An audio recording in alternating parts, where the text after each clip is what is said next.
E aí galera do YouTube? Hoje vamos falar sobre a incrível jornada de Ayrton Senna, o maior ícone do automobilismo brasileiro. Esse cara foi uma verdadeira lenda das pistas, conquistando corações e vitórias ao longo das décadas de 80 e 90 na Fórmula 1. Ayrton nasceu em São Paulo em 21 de março de 1960 e, infelizmente, encontrou um fim trágico em 1º de maio de 1994, após um acidente fatal no Grande Prêmio de San Marino. Seu funeral foi um dos maiores já vistos no Brasil, com milhares de pessoas prestando suas homenagens. Se você já se emocionou com as vitórias e os desafios de Ayrton Senna, deixe um comentário abaixo contando qual foi o momento mais marcante na carreira dele que te inspirou. Ayrton, filho de Milton Teodoro Guirado da Silva, um empresário do ramo de acessórios automotivos, e Neide Senna, conhecida como Dona Zaza, cresceu ao lado de sua irmã Viviane Senna, atual presidente do Instituto Ayrton Senna. Viviane é também mãe de Bruno Senna, que competiu na Fórmula 1 entre 2010 e 2012. Em 1981, aos 20 anos de idade, Senna se casou com Lilian Vasconcelos, porém o matrimônio perdurou apenas um ano. Posteriormente, ele teve relacionamentos com algumas personalidades conhecidas, como a apresentadora Xuxa Meneghel e a modelo e atriz americana Carol Alt. No momento de seu falecimento, Senna estava envolvido com a então modelo Adriane Galisteu. Ayrton Senna não deixou descendentes. A trajetória de Senna no automobilismo teve início como a de muitos pilotos, no kart. Aos 4 anos, recebeu seu primeiro kart, feito por seu pai, equipado com um motor retirado de um cortador de grama, alcançando 60 km por hora. Esse kart, montado por seu pai, tornou-se o principal passatempo de Ayrton na infância. A partir dos 7 anos, Ayrton começou a pilotar um kart profissional, mas ainda não competia oficialmente. Sua primeira experiência em um circuito ocorreu aos 11 anos, sob chuva. Um ano depois, desmontou seu próprio kart para compreender cada peça e buscar maneiras de melhorar seu desempenho. Em 1973, aos 13 anos, participou de sua primeira corrida de kart em um circuito improvisado em Campinas, São Paulo. Apesar de ser mais jovem que os outros competidores, liderou boa parte da prova, chamando a atenção do público. Sua habilidade ao volante foi considerada uma reinvenção da arte de pilotar karts. Logo veio seu primeiro título. Em 1974, conquistou o Campeonato Paulista de Kart, repetindo o feito em 1976. Além disso, foi tricampeão brasileiro em 1978, 1979 e 1980, e campeão sul-americano em 1977 e 1980. No final da década de 70, Senna também competiu em campeonatos de kart na Europa e na Ásia, buscando o título mundial. Participou do Campeonato Mundial entre 1978 e 1982, mas não alcançou o título. Nesse período, conheceu seu autoproclamado maior rival, o inglês Terry Fullerton. Em entrevistas, Senna destacou que sua disputa com Fullerton foi uma das melhores lembranças de toda a sua carreira, inclusive sua passagem pela Fórmula 1. No início dos anos 80, Senna se deparou com uma decisão crucial em sua carreira. Apesar de estar estudando administração para assumir os negócios da família ao lado de seu pai, sentia-se insatisfeito com esse destino. Seu verdadeiro desejo era permanecer no automobilismo, mudar-se para a Inglaterra e competir nos circuitos de renome. Felizmente, seus pais entenderam e optaram por apoiar o sonho de seu filho. Os analistas da trajetória de Senna ressaltam que a mudança para a Inglaterra foi um passo determinante para o progresso do piloto. Durante um ano, ele dedicou-se a testar carros de fórmula no circuito de Snetterton, em Norwich, enquanto continuava a competir no kart. Naquela época, nem todos os pilotos de kart visavam o salto para os carros de fórmula, mas Senna deixou claro que esse era seu objetivo. O talento evidente de Senna chamou a atenção dos patrocinadores, e o piloto brasileiro ingressou na Fórmula Ford em 1981, competindo pela equipe Van Diemen Racing. Surpreendentemente, ele conquistou o título em seu primeiro ano, dominando a maioria das corridas. O desempenho excepcional de Senna levou Ralf Firma, chefe da equipe Van Diemen, a afirmar que ele seria um futuro campeão mundial de Fórmula 1. Apesar do sucesso na Fórmula Ford 1600, Senna viu-se obrigado a retornar ao Brasil por falta de patrocínio para a temporada seguinte. Enquanto trabalhava na empresa de seu pai, recebeu um convite da Inglaterra. Ralph Firman o convidou para competir em outra categoria, a Fórmula Ford 2000. Embora a oferta não fosse financeiramente vantajosa, Senna estava determinado a voltar às pistas. O carro da Fórmula 2000 era mais desafiador que o da Fórmula 1600, principalmente devido à presença de um aerofólio. Mesmo assim, Senna adaptou-se rapidamente ao novo veículo, vencendo 13 das 15 corridas e conquistando mais um título. Consagrado como campeão na Fórmula 1600 e na Fórmula 2000, o próximo objetivo de Senna era ingressar na Fórmula 3 britânica, reconhecida na época como a principal porta de entrada para a Fórmula 1. O convite para testar um carro da Fórmula 3 veio rapidamente, vindo de uma figura influente no automobilismo, o irlandês Ed Jordan, que mais tarde teria sua própria equipe na Fórmula 1. Durante o teste, Senna superou o piloto titular da equipe em desempenho. Sua estreia na Fórmula 3 ocorreu em 1982, enquanto ainda competia na Fórmula 2000. Convidado pela equipe West Surrey Racing para correr em Truston, Senna viu na corrida uma excelente oportunidade para atrair patrocinadores, já que seria televisionada. Ele conquistou a pole position, venceu a corrida e marcou a volta mais rápida, o que culminou na assinatura de seu contrato para a próxima temporada. O campeonato de Fórmula 3 de 1983 foi marcado pela disputa entre Senna e Martin Brundle, um piloto inglês que também alcançaria a Fórmula 1. Coincidentemente, Brundle corria pela equipe de Ed Jordan. Mais uma vez, Senna prevaleceu, vencendo a maioria das corridas e sagrando-se campeão. Seus feitos ao volante de monopostos chamaram a atenção das equipes de Fórmula 1 e, em 1983, antes mesmo de conquistar o título na Fórmula 3, Senna foi convidado para testar o carro da equipe Williams, uma das mais renomadas da categoria. Durante o teste, ele estabeleceu um novo recorde para o carro na pista de Donington Park, impressionando a todos, conforme afirmou Frank Williams, o chefe da equipe na época.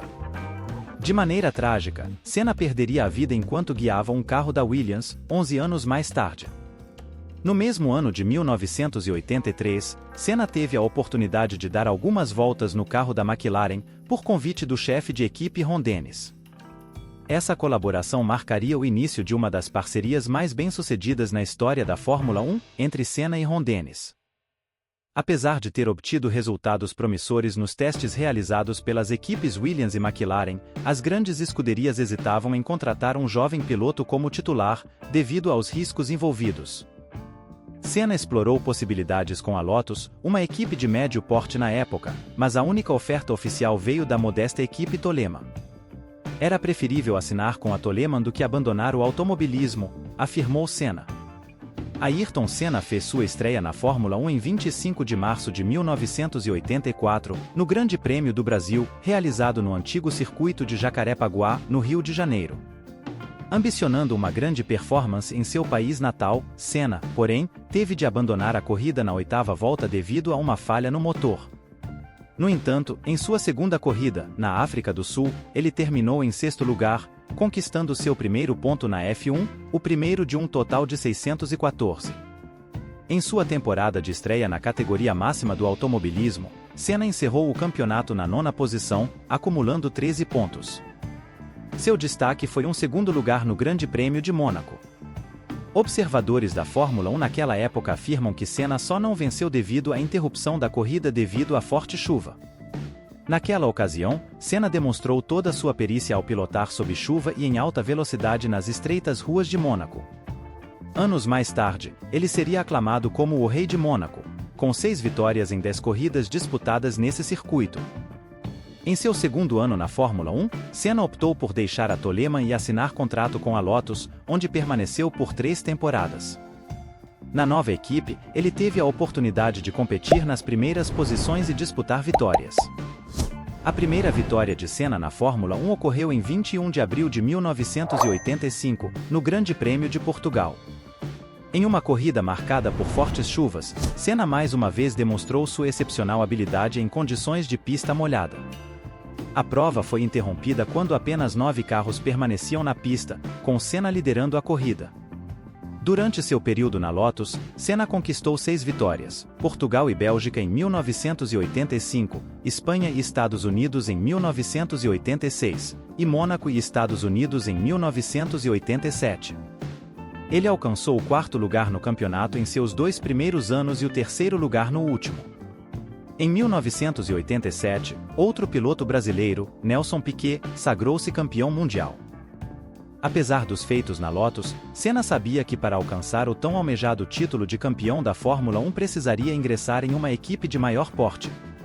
Na época, as principais equipes eram McLaren e Williams, com a Ferrari seguindo logo atrás. As portas da McLaren se abriram para Senna, e ele não hesitou em aceitar, especialmente porque tanto a McLaren quanto a Lotus utilizavam o mesmo motor, Honda, o que facilitou a negociação. Durante seus anos na Toleman e na Lotus, Senna não encontrou dificuldades para superar seus companheiros de equipe, sendo sempre o piloto principal. No entanto, na McLaren, a dinâmica mudou, pois ele se viu ao lado de um bicampeão mundial de Fórmula 1, o francês Alain Prost. A McLaren foi dominante na temporada de 1988 da Fórmula 1, vencendo todas as corridas. Senna e Prost alternaram vitórias, gerando uma atmosfera de guerra dentro da equipe. A disputa pelo campeonato culminou na penúltima corrida, no Japão. No Grande Prêmio do Japão, Senna precisava vencer para conquistar o título. Ele obteve a pole position, mas teve problemas na largada e caiu para a 14ª posição. Em uma corrida de recuperação incrível, Senna alcançou Prost e o ultrapassou, vencendo a corrida e garantindo seu primeiro título na F1. A rivalidade entre Senna e Prost continuou em 1989, e mais uma vez o campeonato foi decidido no Japão. Prost liderava a corrida quando Senna tentou uma ultrapassagem arriscada e os dois colidiram, resultando no abandono de Prost. No entanto, os comissários consideraram que Senna cortou o caminho e o desclassificaram, dando o título a Prost. No final de 1989, a relação entre Senna e Prost deteriorou-se na McLaren, levando Prost a se transferir para a Ferrari. Em seu lugar, foi contratado Gerhard Berger, que se tornaria o melhor amigo de Senna na Fórmula 1. Pela terceira vez, Senna e Prost disputaram o título em 1990. Senna chegou ao Japão liderando o campeonato. Um acidente entre os dois resultou em duplo abandono, garantindo o título a Senna. Em 1991, Senna enfrentou o inglês Nigel Mansell, da Williams, como principal rival. Uma batida de Mansell no Japão deu a terceira conquista do título a Senna. Na linha de chegada, Senna diminuiu a velocidade para permitir que Berger vencesse a corrida. Estamos no meio do vídeo e já vimos muita história emocionante, não é mesmo? Mas queremos saber de você, qual é a sua corrida favorita do Ayrton Senna? Deixe sua resposta nos comentários e vamos compartilhar essas memórias juntos. As vitórias e atitudes de Senna o elevaram ao status de herói nacional. No final dos anos 80, o Brasil estava se recuperando da ditadura militar e enfrentando desafios econômicos significativos. A renda per capita estava em declínio e o número de brasileiros vivendo abaixo da linha da pobreza estava aumentando. Em meio a essa situação, Senna emergiu como uma fonte de orgulho nacional, enfatizando sua brasilidade ao exibir a bandeira nacional em suas vitórias. Esses gestos, juntamente com a ampla cobertura televisiva de suas conquistas, contribuíram para a construção de um arquétipo de herói nacional. A rivalidade entre Senna e Prost também desempenhou um papel importante na consolidação dessa imagem de herói nacional, além de impulsionar o interesse pela Fórmula 1 no Brasil. Prost era visto como um vilão pelos brasileiros, o que aumentava o apelo de Senna. Curiosamente, atualmente, Prost é um dos principais apoiadores do Instituto Ayrton Senna, uma organização não governamental que desenvolve projetos educacionais para crianças, demonstrando uma reconciliação entre os dois ícones da Fórmula 1. Na Fórmula 1, é comum as equipes experimentarem melhorias ou declínios de um ano para o outro. As constantes mudanças nas regras, na aerodinâmica, nos motores, na mecânica e na parte elétrica tornam desafiador para uma equipe manter sua supremacia por um longo período. Em 1992, a Williams apresentou um carro consideravelmente superior, o que dificultou para Senna defender seu título. Apesar disso, ele conseguiu conquistar 3 vitórias, sendo uma delas no Grande Prêmio de Mônaco, onde resistiu aos ataques de Mansell por várias voltas. Em 1993, após um ano afastado da Fórmula 1, Alain Prost retornou para substituir Nigel Mansell, que havia anunciado sua aposentadoria após conquistar o campeonato, embora tenha retornado para algumas corridas em 1994 e 1995. Senna conseguiu vencer 5 corridas ao longo da temporada, porém Prost saiu vitorioso em 7 delas, garantindo o título. Uma das vitórias de destaque de Senna ocorreu no Grande Prêmio da Europa, em Donington, na Inglaterra, onde ele protagonizou o que é considerada a melhor primeira volta da história da Fórmula 1. Senna almejava recuperar o título de campeão e reconhecia que na McLaren suas chances eram limitadas. Após o anúncio de aposentadoria de Prost, vencedor de seu 4º título, surgiu a oportunidade para Senna na Williams. No entanto, apesar de conquistar a pole position nas 2 primeiras corridas, problemas no carro o levaram ao abandono em ambas, resultando nas vitórias de Michael Schumacher, que mais tarde se tornaria o piloto com o maior número de títulos na Fórmula 1, totalizando 7. No final de abril, a Fórmula 1 chegou ao circuito de Imola, em San Marino, para a 3ª etapa do campeonato. Este grande prêmio ficaria marcado como o mais trágico da história da categoria. Durante os treinos livres na sexta-feira, o piloto brasileiro Rubens Barrichello, então em início de carreira, sofreu um grave acidente, resultando em uma fratura no nariz e algumas escoriações. No sábado, o austríaco Roland Ratzenberger também sofreu um grave acidente, mas infelizmente não sobreviveu, falecendo no local aos 33 anos de idade.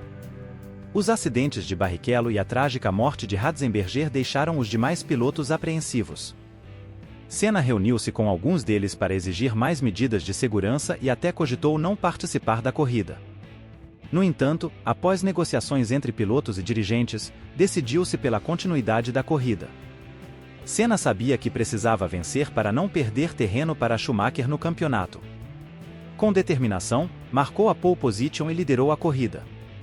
Contudo, na sexta volta, uma falha na barra de direção fez com que perdesse o controle de seu carro na curva Tamburello, chocando-se violentamente contra a mureta de proteção a quase 300 km por hora. O impacto foi tão severo que uma das rodas atingiu seu capacete, causando graves ferimentos. Senna foi levado de helicóptero para o hospital, porém, infelizmente, não resistiu aos ferimentos, falecendo em 1º de maio de 1994. O velório de Ayrton Senna ocorreu em 5 de maio de 1994, em São Paulo, e durou 22 horas. Milhares de pessoas acompanharam o cortejo fúnebre, que foi transmitido ao vivo pela televisão. O caixão de Senna foi carregado por diversos pilotos renomados, incluindo Emerson Fittipaldi, Alain Prost, Gerhard Berger, Rubens Barrichello e outros, em uma comovente homenagem ao ícone do automobilismo brasileiro. O trágico acidente envolvendo Senna permanece como um dos momentos mais sombrios da história do esporte, porém, sua morte desencadeou uma revolução na segurança da Fórmula 1. As medidas implementadas resultaram em carros significativamente mais seguros, e durante quase 2 décadas não ocorreu nenhum acidente fatal na categoria. Em 2014, no entanto, o piloto francês Jules Bianchi colidiu com um trator que estava removendo o carro de outro competidor que havia batido momentos antes. Bianchi foi transportado em estado de coma para o hospital e, lamentavelmente, faleceu 9 meses depois. Este foi o único incidente fatal na Fórmula 1 desde a morte de Senna. O legado de Senna transcende as pistas, destacando-se especialmente através do Instituto Ayrton Senna, uma organização sem fins lucrativos que impacta positivamente a vida de mais de 1,5 milhão de crianças brasileiras a cada ano. O Instituto realiza isso por meio do desenvolvimento de educadores, implementação de projetos educacionais e estabelecimento de parcerias com escolas públicas, deixando um impacto duradouro no campo da educação no Brasil. Ayrton Senna foi alvo de várias homenagens em todo o mundo. No circuito de Imola, local do trágico acidente, uma estátua foi erguida em sua memória. Além disso, no circuito de Donington Park, onde Senna protagonizou a melhor primeira volta da história, há uma escultura em sua homenagem. Em 1º de maio de 2019, data que marcou 25 anos desde sua partida, foi realizado o primeiro Senna Day no Autódromo de Interlagos. O evento foi marcado por atrações musicais, exposição de objetos e carros pertencentes a Ayrton, corridas de kart e atividades infantis, reunindo admiradores e fãs do lendário piloto em uma celebração de sua vida e legado. Chegamos ao final do vídeo, galera! Se você também é um grande fã do Ayrton Senna e quer ver mais conteúdos como esse, não esqueça de deixar o seu like, se inscrever no canal e ativar o sininho para receber todas as nossas atualizações. Ah, e compartilhe esse vídeo com seus amigos que também são apaixonados pelo mundo da Fórmula 1. Até a próxima!